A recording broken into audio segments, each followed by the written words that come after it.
brothers and sisters, wallahi I don't get paid for this. Wallahi it's because I love you for the sake of Allah. I came from this life. There is no khair. Please come back to Allah. Please become a person who establishes Tawheed, the oneness of Allah in his or her heart. And never, ever, ever forget the prayer. And strive to follow the sunnah of the Prophet. So on that day when you're resurrected, when that day when the trumpet is blown, you will be of those who are saved. إنني أحتاج غيثا صافيا يكفي بروقا. It's 2 weeks before the messenger died. The Prophet was sitting with his companions and he became very sad. He said, I yearn to meet my brothers and I yearn to meet my sisters.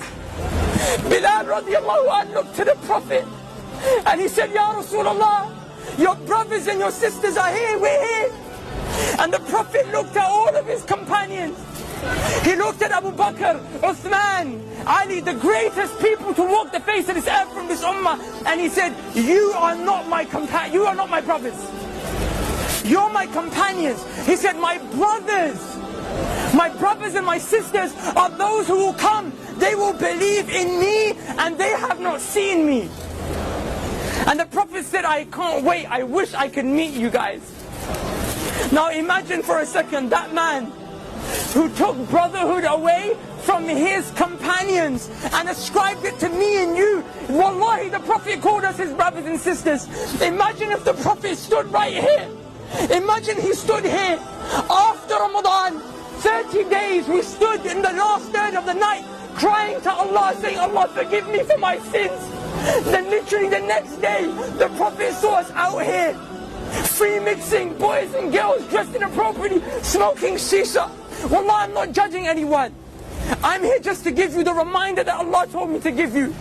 But how embarrassed and sad would you feel that the Prophet ﷺ would see you in such a state? Brothers, take yourself, my brothers and sisters, take yourself to the day of judgment.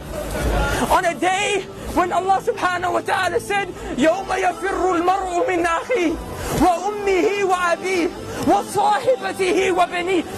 Allah said, your mom will run away from you.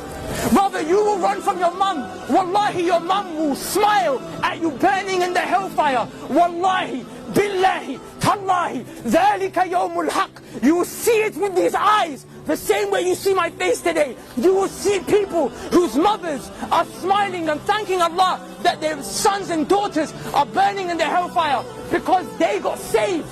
The mother got saved because she took some deeds from that son and daughter that wronged the mom. That day your mom won't spare you.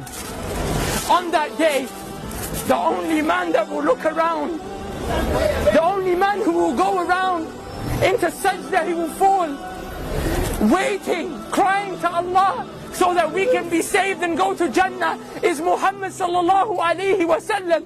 But I tell you something, Wallahi, he won't recognize you unless you are from those who prayed. Because the hadith of the Prophet tells us that the Prophet will notice you from the marks of sajda on your foreheads and the marks of wudu on your arms.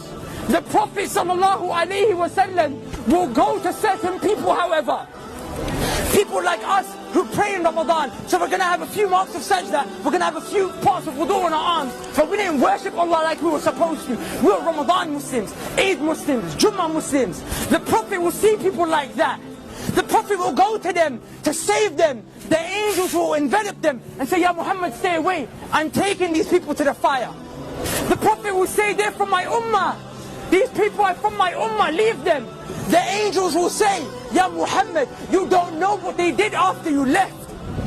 The Prophet will say, that very same man who cried every night for me and you so we could be saved.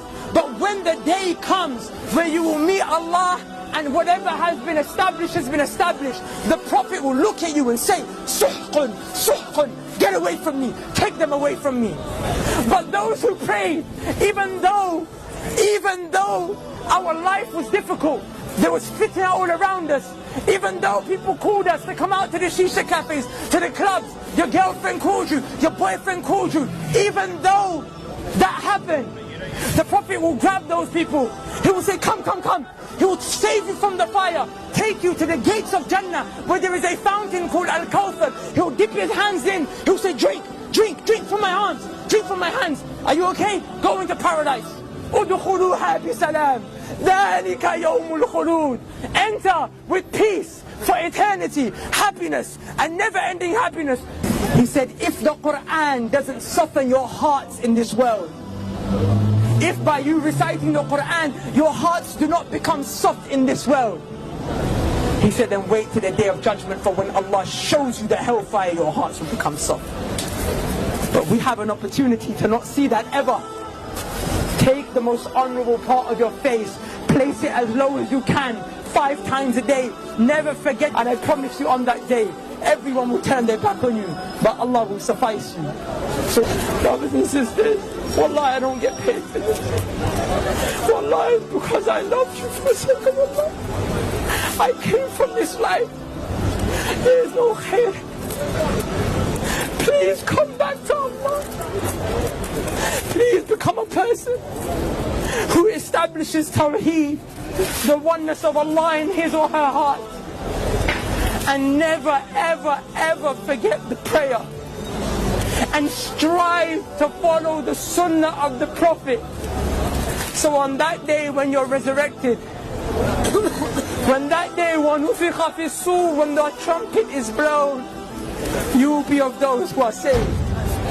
إنني أحتاج غيثا صافيا يكفي بروقا